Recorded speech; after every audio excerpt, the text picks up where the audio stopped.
Well, and hello. Welcome to our special edition of the I Am That Woman Movement Conversation Series. This is take two because we had some technical difficulties last week. So, our sincerest apologies to all our viewers out there who watched that wonderful episode of us with Imani Dixon. But never fear, we are back and we are here for take two. So, this time, sound is good, lighting is good. Everything is good. And you know what? The number one thing, God is good. Thank you for joining us today for our special segment of Cooking and Conversations. We are coming back live. I know we wrapped up Mental Health Awareness Month, but you know what? Actually, we can never talk too much about mental health and the awareness that we need to have around our mental health.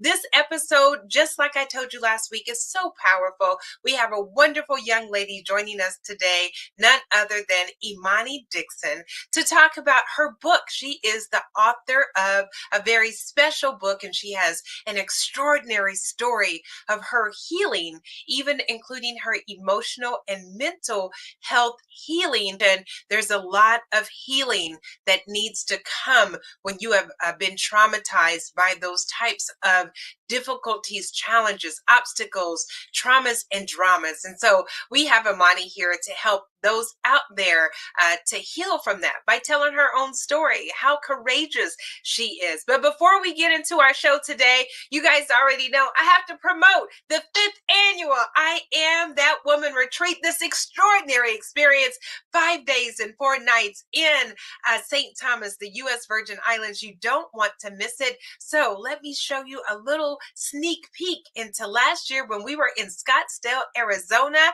and it was an amazing experience. And if you don't believe me, well, just take a look at the screen, and I'm going to allow you to make your own decision about it, and see what you think yourself. This is a sneak peek of the I Am That Woman.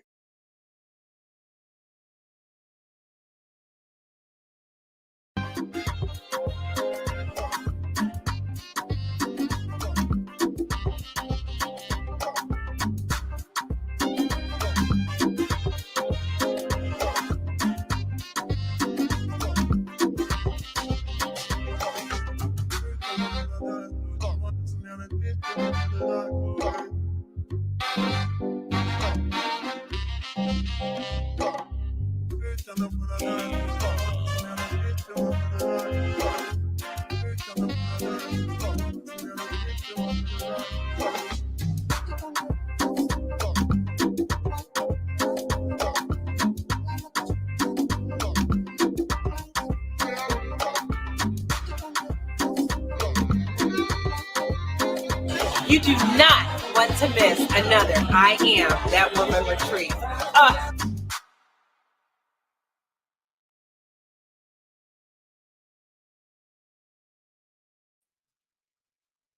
That's right. You do not want to miss another I Am That Woman retreat. And you don't have to, because you can register now at www.iamthatwomanmovement.org. So only with a $500 deposit, go ahead and register for this year's I Am That Woman retreat. We're going to be announcing our speakers soon, and you do not want to miss it. There are so many things that you can come away for 5 days and 4 nights to a luxury resort. But it's not just about getting away to a luxury resort. Guess what? It's about sisterhood. It's about camaraderie. It's about your holistic wellness. You know what we do a really good job at? Taking care of everyone else. You know what we don't do a good job at? Taking care of ourselves. And that's what the I Am That Woman movement and retreat is all about, helping you to be mindful about your holistic wellness. We focus on those 6 pillars of wellness: your mental, emotional, physical, financial, spiritual, and nutritional well-being. We have acclaimed speakers coming in to pour into you. We have a sisterhood like none other. And we are going to St. John for the day. And I'm telling you, some of the most unique features, not only where we are going, but our price point. If you were to reserve your room for the same nights that we are there right now, it's the same price for the entire package. Now, you can't beat that, ladies. $3,500 for single occupancy, $2,800 for double occupancy. You would want to register. Go right now to I Am That Woman Retreat, a movement.org. All right, you guys know what today's show is about: a fearless woman's fight. It is a special segment. It's our cooking and conversation series with myself and Dr. Algean Garner. We're rebroadcasting due to some technical difficulties, but that's okay. Even when the enemy wants us to be down, we get right back up. And so I am going to introduce our special guest today and then go and join them. Hello, and hello, Dr. Garner. Well, and hello. Imani. How are you? We are well. Good to see you. Good to be back. I am excited. I'm excited to be joined by, and I will call you friend. I'm excited to call you a friend here in the kitchen and in the studio for this launch of Cooking and Conversations, and to keep the conversation going. You know, mental health is my baby, and I think that we need to talk about it every day, all day. Not just once a day, once a month, but all the time, because mind, body, spirit, you know me, mind, body, spirit is all connected. So I'm super excited, and I won't take up too much more time. Imani? Hello. Hi. Before you guys get started, I just want to say welcome to both of you. I'm going to go ahead and let you guys take over the show, and then I will be joining you momentarily. So, Imani, welcome to the show, and go right ahead and introduce yourself while I come down and... Hello. Hello. Very happy to be here again, which, you know, it's okay. When you're in good company, it doesn't really matter. You're just glad to have it happen. So nice we're doing it twice. Yes, absolutely. So I'm excited to just talk more about mental health. It's also my baby in a different way, I suppose. Something that I do write about quite often. And I'm excited to cook as well. I'm not the greatest cook, so this is great for me to learn. Perfect person, perfect student, because cooking is easy. Yes. And having conversations with you and with my brother who has a 3-year-old, and he's like, look, Gene, I got to get in and out of the kitchen. So I understand that we don't have a lot of time, but we can put some passion and love and get it done in 35, 40 minutes. Speaking of children and babies, I happen to have your baby here, and it is entitled, I Can't Find My Wand. And I'm going to turn it back over to our esteemed host and let her talk more about that. Yes. So welcome to the show. Welcome back, Dr. Garner. Thank you. So happy that you all joined us today. Yes, I Can't Find My Wand, this wonderful book. It is a collection of poems, journal writings, and think pieces. This is about your story and your journey. So I had to make the transition. I'm sure you told the audience about who you are. A decent amount. I mean, I'm sure I could tell more. You know, it's not always the easiest to... No, that's not a problem. I'm going to pull it right on out of you. Okay. Tell us about this book. What made you decide to write this collection of poems, journal writings, and think pieces, Imani? So I really, this is my second book. My first book was a memoir. It detailed more of my journey as an exotic dancer in Atlanta and sort of the beginnings from my childhood. It just kind of gave a different type of story, a different narrative, I think, than what people may have would expect, I think, at times when it comes to girls who go down that path. But I felt like with that book, there was a lot more that I could have expounded on, and I could have shown sort of the many facets of who I am and my overall views of different things pertaining to our community, the things I still battle with when it comes with my mental health. And so the title itself, I Can't Find My Wand, is my take on just the concept of Black girl magic and how I don't always feel like I can relate to it. And I felt like in terms of just having a broader purpose, I truly believe there are a lot of women that may feel similarly, but it just isn't the most popular or trendy or popping thing, you know, to put on Instagram or put on social media in general. And so I think that it felt like a greater purpose to be like, it's okay to be honest and raw about those things. And it doesn't have to always look super pretty. You need great pictures, you need, reels, whatever else you're doing. And so I can't find my wand.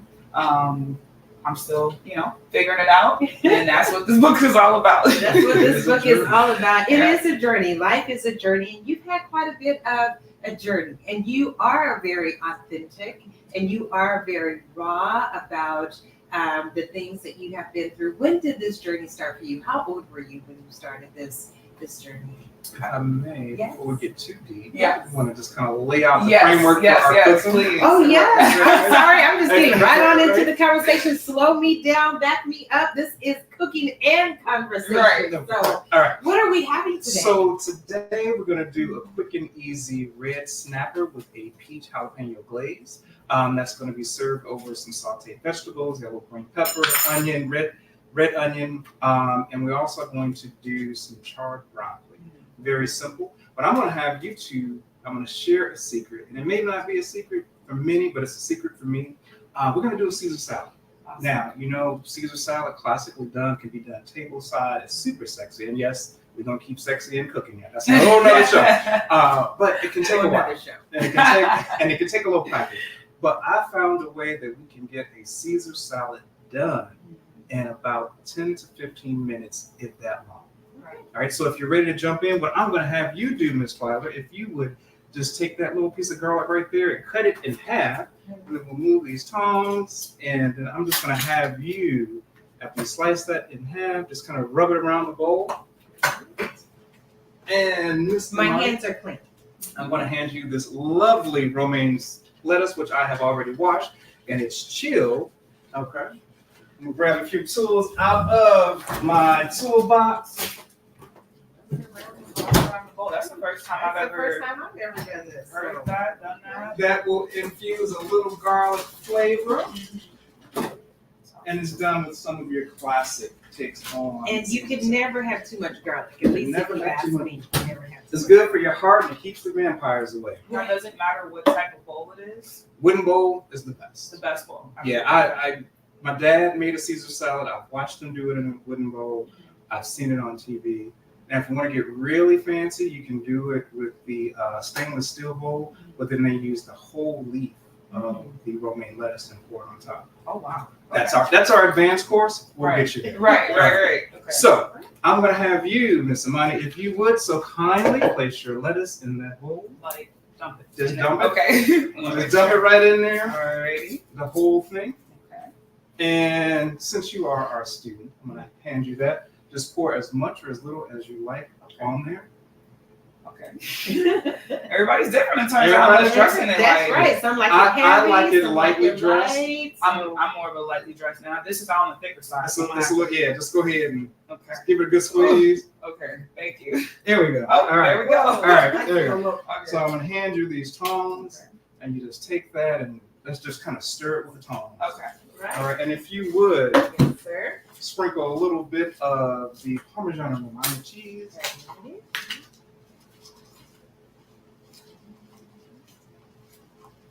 And just get it in there nicely coated.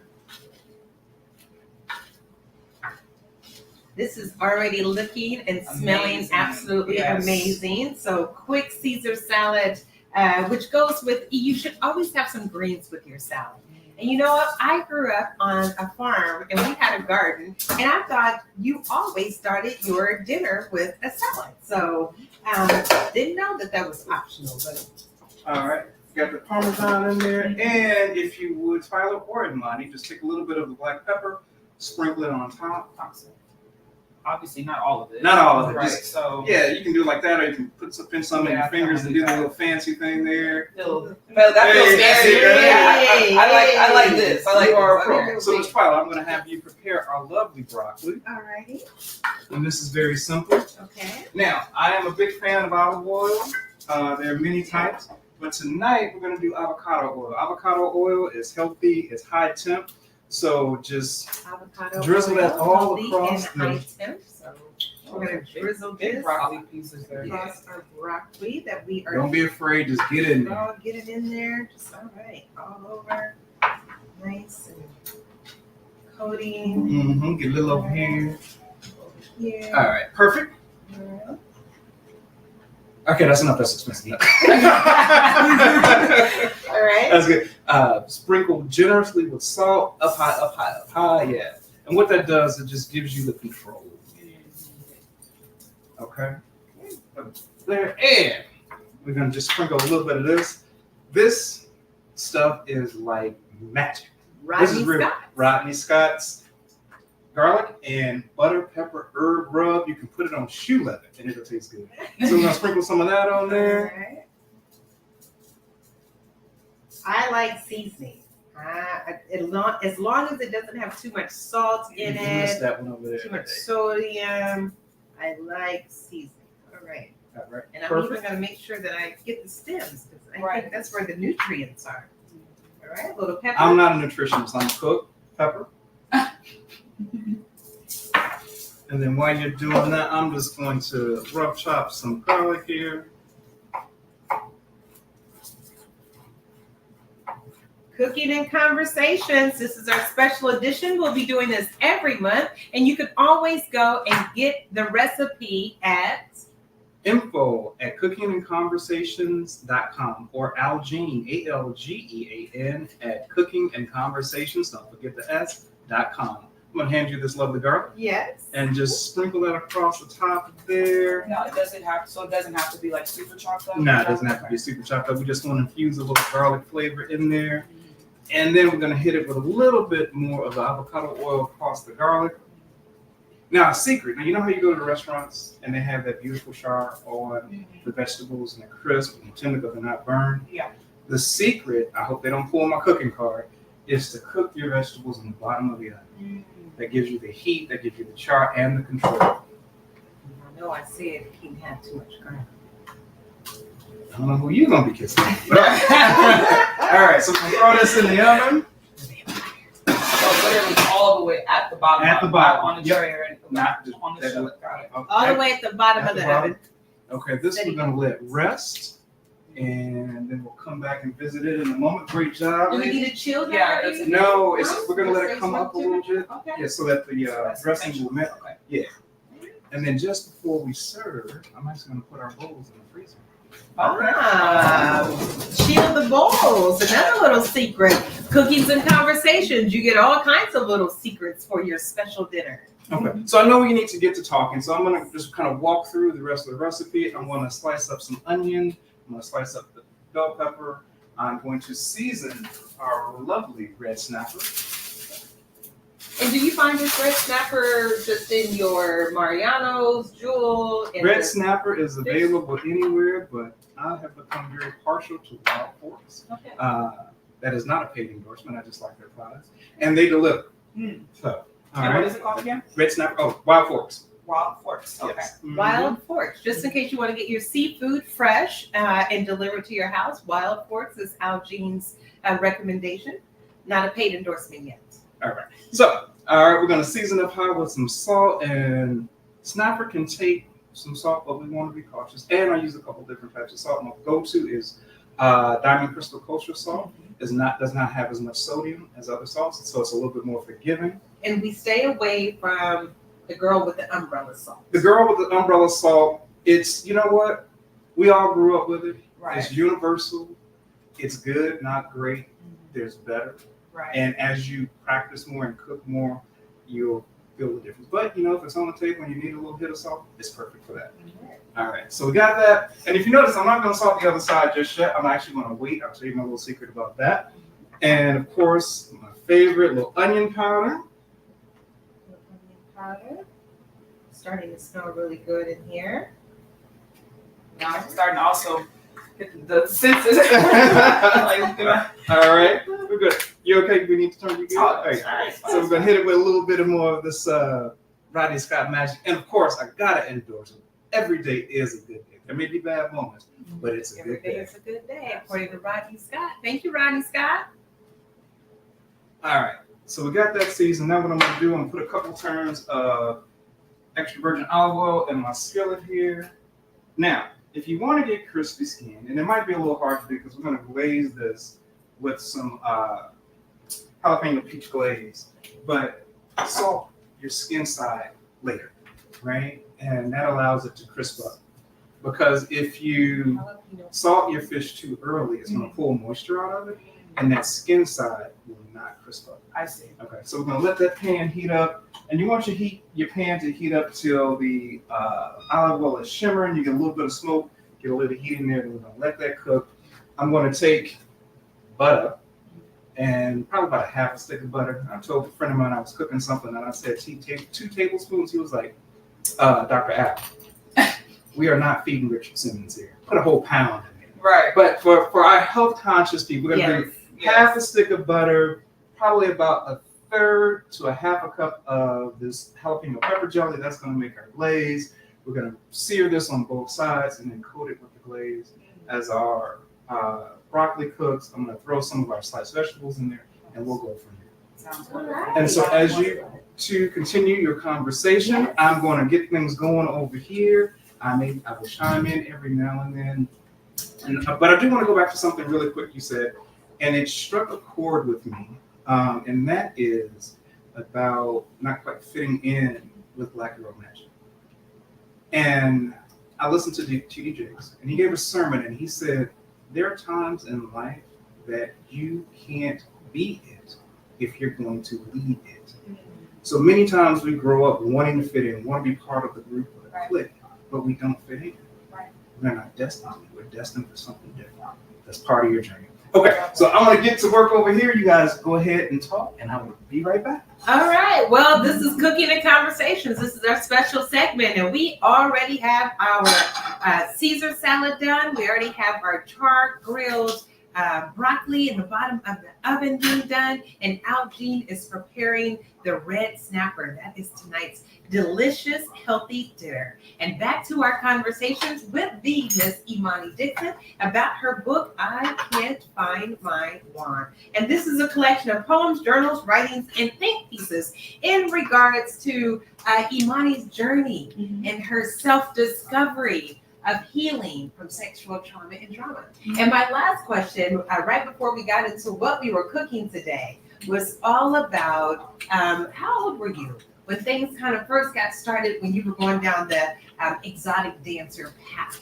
Because I think sometimes, I know there's a lot of young ladies out there, and there are some older and mature women as well, who need to either start or continue their sexual healing journey. And so how long has this journey been going on for you? So for me, it's kind of interesting because I would say that I was more so just kind of hyper exposed to sex in an interesting way, and not necessarily at the hands of like particular individuals as much as it was just how television and internet and everything was just so easily accessible. And I kind of I can honestly say just for my generation in general, like millennials, a lot of my friends, we kind of all share the same type of stories as early as like 7 years old, being able to just see these things so early. And I think when you're that young and your mind is still developing, you're still, it's the formative years. Yeah. Those things, they stick, they stick, and it creates this curiosity, right? And of course, children naturally have a curiosity, but it's all within reason, right? There has to be a level of, there has to be boundaries there. There has to be limitations on how deep we go down that rabbit hole. And so when there isn't anything that's sort of preventing that, it can be, things can get kind of carried away very early. So for me, I would say it was a mixture of just sort of a self-esteem thing. When you're a little girl and you see like grown women's naked bodies early, you're automatically looking at yourself. You're comparing early. When you're going through puberty, that's when it really kicks in. And so I think for me, not really having that higher self-esteem, comparing myself to grown women, which I think a lot of young girls do, especially now. Yeah. Like it's okay to look 13. It's okay to look 11. Right. And especially these days, that's one of my biggest concerns right now, and that's something I'm very passionate about, is just how much these younger girls are growing up just so fast. Yeah. And then on top of that, everybody's witnessing it, right? But later on in life, now I've been an athlete in school, and again, that was another big part of sharing my stories, was to share kind of your different types of stories. Both my parents were in my life. They're divorced, but they were in my life in a different, their own way, certain capacity. But there was a lot of time left to myself at times, and so I was just some kind of, again, the curiosity was there. As I went to school and was an athlete and had all these things going. Went to college. That's when I had really hit a really hard wall in terms of this depression and anxiety. I'd always kind of felt like a little bit more sad than a lot of my peers growing up, but I couldn't quite pinpoint exactly what was going on. And then as I got in school and I was studying sociology and I was working sometimes 3 jobs and really just going through the motions of this, early, young adulthood. And also still, I would say, and to answer your original question, I think that for many, there's a level of promiscuity that is sort of the precursor, I suppose, to the sex work life. And the promiscuity can come in many, the root of it or the cause of it can be different for everyone. For some, it's like this sexual actual trauma, at the hands of an abuser. For others, like myself, it's a little bit more along the lines of this sort of hyper exposure, which both curiosity, which both can have major impacts. And so that was an area of my life where promiscuity was really big. And I think if nothing else, sort of within this book, and especially in talking about my mental health, is diving deeper into that aspect of it. Whereas again, my first book is more of like really talking about the stripper side of things, the sex work side of things. And so in a way, it's kind of goes back and forth, right? Like I kind of dive in and out of. This is an area of my life where I was deep in that life when I wrote the first book, whereas the second book here is sort of more of the reflection piece. It's more of now I'm really able to sit down, analyze the whys, So there was still a lot of journey that was going on from the first book to the second book. I want to touch on a couple of things that you said, and I think, we're having this conversation not just about Imani's story, but also to help somebody else. I just believe that God gives us the wisdom and the courage when we have our stories to share our stories to help somebody else. There's so many parents out there who are not overseeing what their children are taking in, especially at a young age. They think it's okay, and they think it's there's no harm, and they think, well, other kids are doing it too. But we really do, especially these days, to your point, have to be so mindful about how our kids are being exposed and what they are being exposed to, and at such a young age. Because that curiosity, and all you need is for another little boy or another little girl to come along with that same curiosity. And so because we have hormones that are going on, we're young, we don't know, we think it's okay, we see it on TV, we see it on social media, and sometimes the risk of games and things like that. And so all of these things can really create a road of destruction if you're not leading and guiding and help to shape and mold your children. Right. And so what advice would you give parents looking back on that? Good question. And I'm listening. And you talked about the internet. Right. Right. It's important that we keep an eye on each other. Yes. That we keep an eye on our children. I grew up in a generation where they told us, don't let the TV watch your kids, right? Mm-hmm. Now, access is all over. Right. And when I worked with kids in the Juvenile Detention Center in Texas, the one thing that was common across all of them was that they said, my parents told me don't talk to me. Mm-hmm. So it shut off that avenue, and what that means is it opens the door for other misinformation to come in. Absolutely. So that's why we're talking. Absolutely. And I love this journey because you are going to help you as you are healing yourself. All right, we'll go back to work. Everything's coming together nicely over here. So true. And what advice would you give to parents looking back on, your own experience?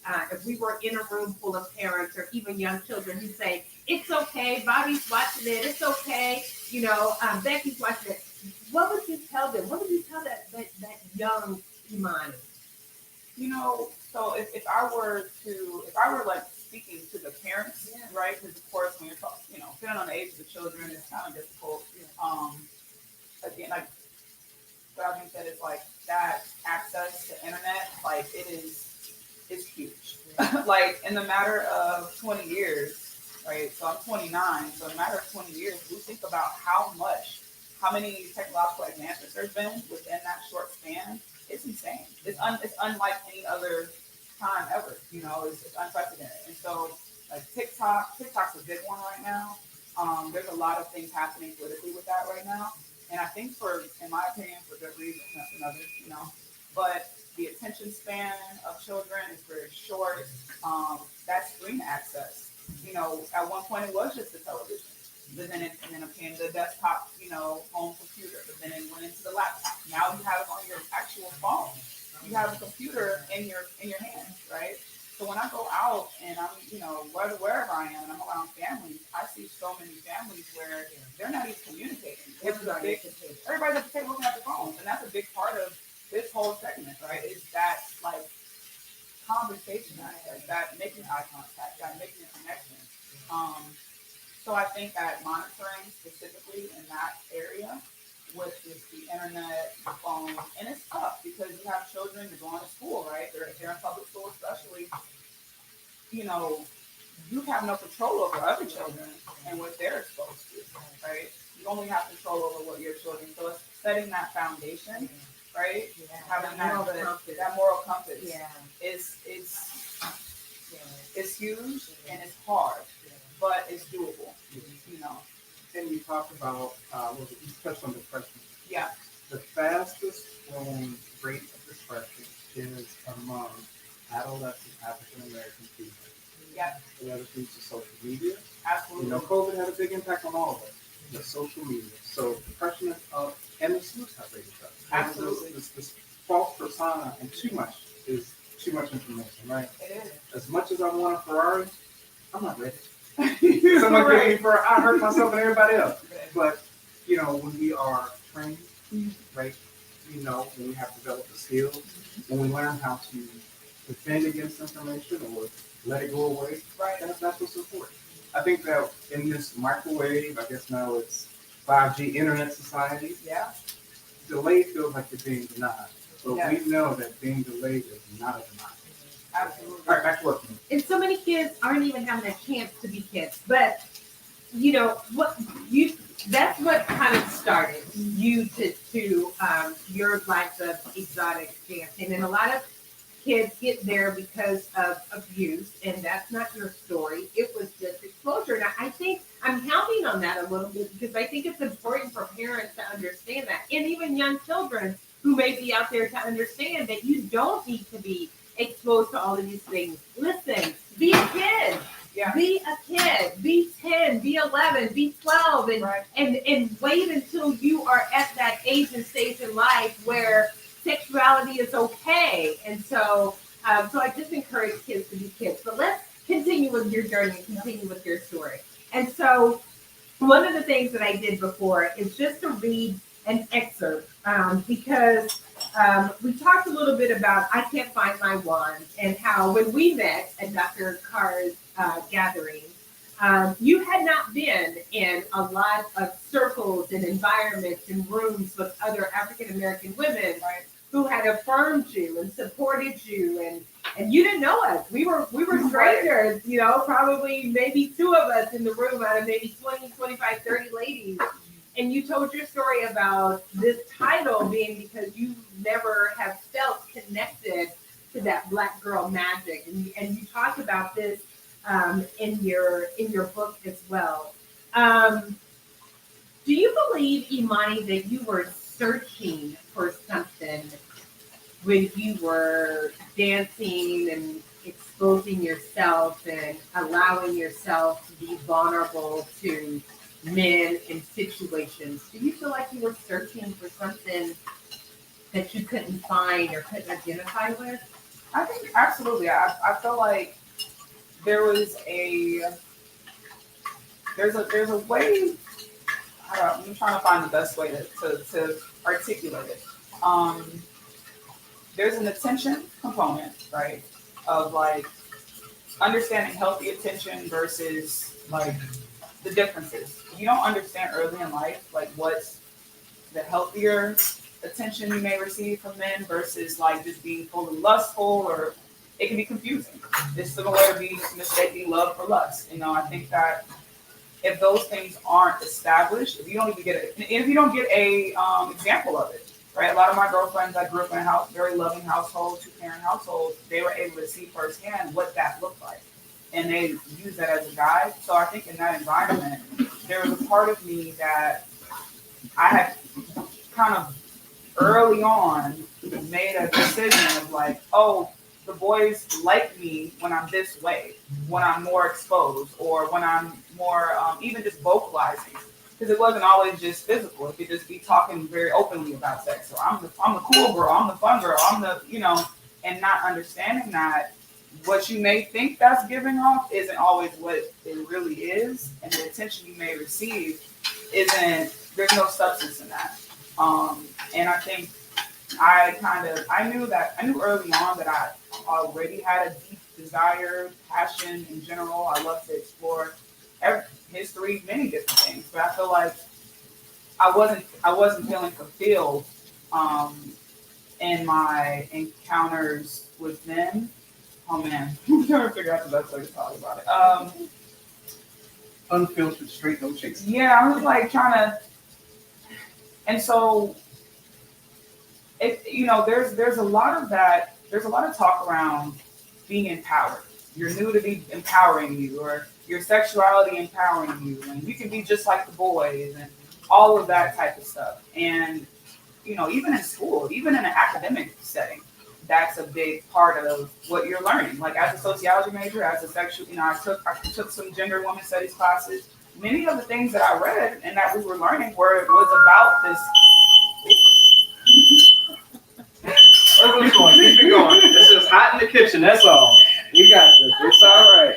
Another technical difficulty, but we're good. We're good. It's just good food. That's all. It's good food. It is. All this means is the enemy is mad. You don't want this, right? We're just gonna keep it rolling. But I think just there's a such thing as there being some things that just might be too much if it's not balanced out. So I feel like it can be detrimental if you go through life, in my opinion, as a young woman, just feeling like and even the concept of being like the boys, that's not necessarily good either. And I really feel like there has to be a balance. Keep talking. I got it. None of this happened last week. Right. I won't leave the door open. Yeah, that might be good. Yeah. There has to be an overall conversation about discipline, about body respectability, and like all of these things. Because even in saying be just like the boys, I mean that's not good either. I think men should also hold their bodies, their temple to a certain regard. Right.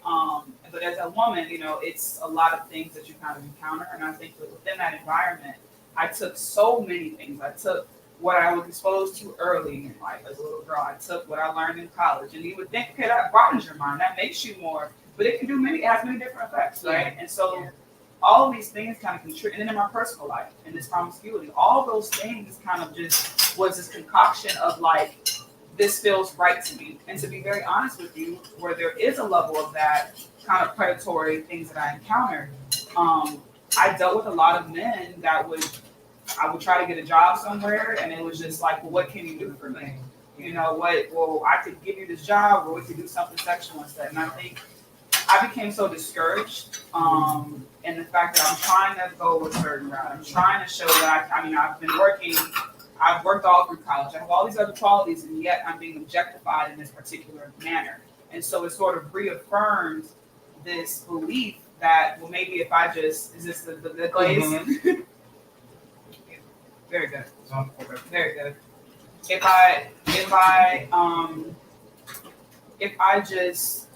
I take what I'm encountering and I say, okay, I'm experiencing this when I'm trying to go this route.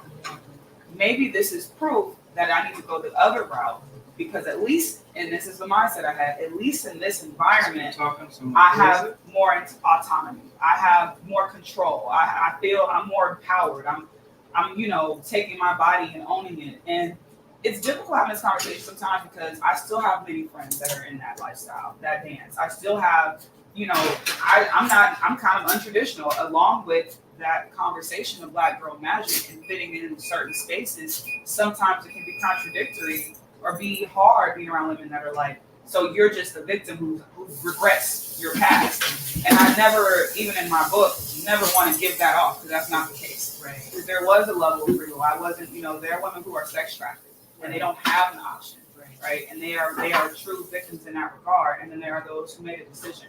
Right. And while those decisions might have been influenced by many different things leading up to that point, at the end of the day, it was a decision that I made. Right. So there was a balance. There has that writing for me is that time I take to really get into all those nuances and break it down, because nothing is just that black and white. And that's I think a couple of things that you touched upon that I think not even just young ladies, but I also think mature women, whether you're in corporate America, whether you are in entertainment, but there are, and we see it all the time. We see it with executives, we see it with stars, we see it with celebrities that, men will come at women with an expectation of, if I give you this job, or if I give you this promotion, or if I open up this door for you, then what are you going to do for me? Married, not married, mistress, dating, whatever. And women sometimes are compromised by, having to deal with this stress, because, who doesn't want the promotion? Who doesn't want the connection? And that's a lot of mental and emotional stress and physical stress and trauma. It doesn't make it right by any stretch of the imagination. And to your point, your book talks about your own vulnerability and where you are. So I'm going to read, because I know you guys are waiting for me to read an excerpt about her relapse. This is entitled Relapse. I came back to Chicago no longer an entertainer. It's been a tough transition. So I started entertaining myself by staying out late and getting drunk, facing shots to escape my sobering living arrangements. Someone said to me, "It seems to be your season of humbling." Nodding my head in agreement, but thinking to myself, I must live in the Arctic or some shit. Niggas hitting me up trying to see what this mouth do, trying to get a glimpse of these supposed stripper tricks. Can't lie, a few of them I gave into. Little devil on my shoulder saying, "Go ahead, girl, and take that power back the way you used to. Prove to yourself that you still got it." Angel said, "You know you're so much more than that." But my flesh seems to be chasing tangibility by any means, since the fruits of my labor haven't produced any proof of success materially. Not eating some days because I don't feel like I deserve a meal. Stomach aching from the anxiety. Having to remind myself to breathe. In and out. In and out. In and out. Disassociation kicking in because the motion is too reminiscent. Dying to live, living to die, existing. When I tell you all that this collection is an amazing collection of humility, of vulnerability, of withstanding grace and dignity in her own right to fight for your own self-love and self-discovery, of all of those nights of painful emotions racing through your head about who you are. And so many Black women have to deal with their emotions of who they are and where they come from. And what does that mean? So if it was trauma from never being told that you are beautiful, that you can be anything that you want it to be, that you are courageous, that you are a child of God, if you've never been affirmed, if you've never been planted in soil that nourished your soul to become someone that you looked in the mirror and were proud of, it's easy to be vulnerable and go down a road of self-destruction and thinking that you have to give in to societal norms of it's okay to be like one of the boys, as you say. And it's okay to be accepted in this way because that's the only way that I can be. So I'd rather at least be accepted in some form rather than being rejected in all forms of what I think I can't exist in. Look at this amazing dish of red snapper. That is our peach jalapeno glazed red snapper. I'll take that. Yeah. It's time. Our wonderful charred broccoli and this beautiful, quick and easy Caesar salad made by our highly esteemed guest. In the chilled bowls. Chill your bowls in the freezer before you serve your Caesar salad. Nice, super chill. It feels great. So we are getting ready to wrap up this conversation, but Imani, as we're talking about healing and as we're talking about mental health and wellness, where are you now? Every day is a journey. I mean, every day is part of, of the journey. And I think one thing I learned, many things that I've learned along it is that every little things still make a difference. Like don't feel like sometimes just getting out of bed isn't enough. And I feel like for me, when I was at my lowest, you get in your head about, well, I'm not doing enough, or I have to kind of just be this perfect person, or I talk about the expectations created by social media. And the reality of it is that sometimes it's just waking up. Sometimes it's just getting up and going. I have days where that's literally all I can do. All that's good for me. And it's the decisions that you make, although we can be like, okay, they're just to the past, and be as mindful as you can possibly be, because it takes time. I think the more that I've gone through this journey of healing, it can be difficult, and it hasn't been something I've been able to do on my own. So I've had to go to therapy. I've had to really do more than this, although writing is a wonderful outlet for me, and I encourage everyone to write. People feel like, well, I'm not a writer. Like, it doesn't matter. You can just scribble. Just write anything. It doesn't have to have any type of... That's how it started for me. I was just a journaler. I just would journal my thoughts, and then it led to me being a writer. But I feel like that was my part, part of my story and what I feel like I'm here to do. But I would just say that that's where I'm at. I like I said, like, this book is really me. Like, I don't have that cookie cutter. It's gonna all be great. It's just more so like I'll just be proof that you can still go. You can still keep going. You can still persevere through it all. It's powerful. It's moving. In reading what little bit I did read, because I told you that I got to go back and read. I got to get into this. I felt like I was walking alongside of you with each word. I could feel the emotion and intensity. And you are doing what I encourage my clients to do: journal, get it out, face it. As you say, just get up and just move. That is so important, because when you move, it allows you to get to that next step. Yes. But if you stop, then everything, life is going to keep going. It's going to keep no going. matter what.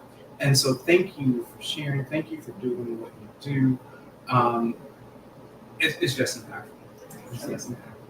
This book, again, you can go on Amazon to get it. It's on Amazon. And we're going to probably have a link as well for people to access it directly. And again, I can't find my wand. Just 6 chapters. 6 great titled chapters. Chapter 1 is Hoish Outtakes. Chapter 2 is #BlackGirlNoMagic. Chapter 3, To the Black Men It Should Concern. Chapter 4, Why. Chapter 5, Love Is, Love Ain't. And Chapter 6, Finding It.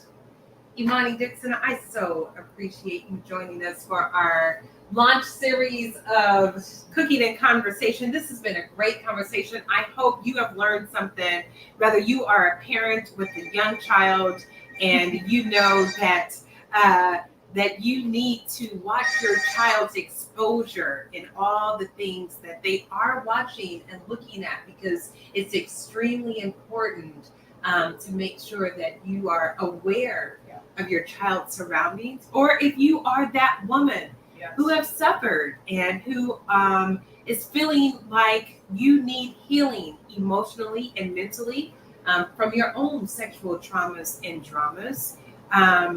Connect with us. Connect with the I Am That Woman movement. You can go on our website, IamThatWomanMovement.org, and connect with our sisterhood. We are here to help you with your mental, emotional, spiritual, financial, physical, and nutritional well-being. And I'm going to go back up. Before you do that, before you go, thank you for sharing. Thank you. You are not alone in this journey. And as you talk more, others will know they are not alone, because we may feel that way.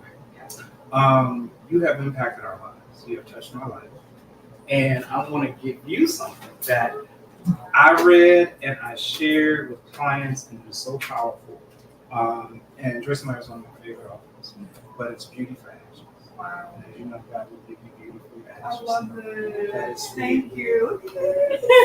Thank you so much. Well, thank you. And he's absolutely right. You know that you touched me from the very first time that we met. And you were signing autographs, and I sat down and read probably the first chapter of your book. And by the time I got to you, I was so full of emotion and wanted to say thank you and pour into you all that God has for you, because it is a lot of assistance.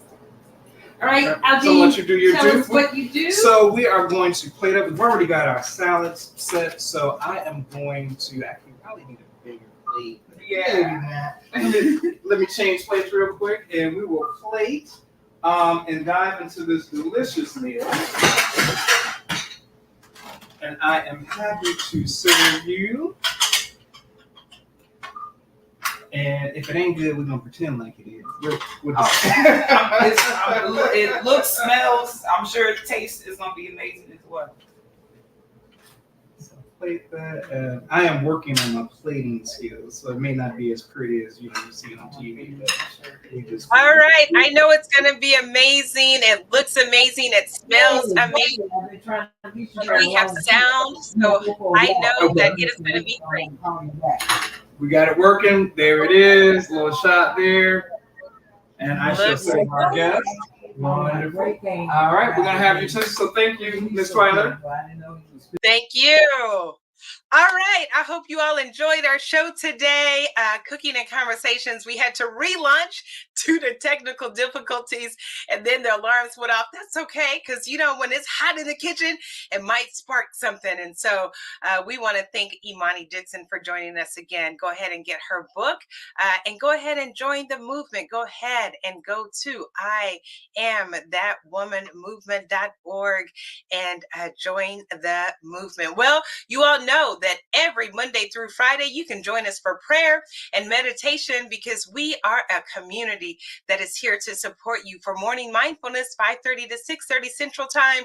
It's just a conference call number 351-999-3566. Again, 351-999-3566. And so if you need that community that is here to help you, whether you're going through financial stress, mental and emotional stress, sexual trauma and drama, domestic violence, we are a community that is here to help you, pray with you, and be there for you. And of course, you want to go ahead and register for the I Am That Woman retreat, October 2nd through the 6th. Single occupancy is $3,500. Double occupancy is $2,850. Go ahead and register. It's only a $500 deposit. You don't want to miss this. There are so many good things about this retreat that you do not want to miss this year. If you are that woman who needs to take some time to just breathe and learn some coping skills, because you are at your wits' end with stress and taking care of everybody else, perhaps your family members, perhaps your grandchildren, perhaps your community, perhaps your church. If you're a first lady, come on and join us in St. Thomas, where it's about you. I'm gonna have some t-shirts there that say it's about me, because it's about time that you put your oxygen mask on first. All right, that wraps our show for today. I hope you enjoy your beautiful weekend. Stay encouraged and stay close to God, and God will stay close to you. Bye-bye.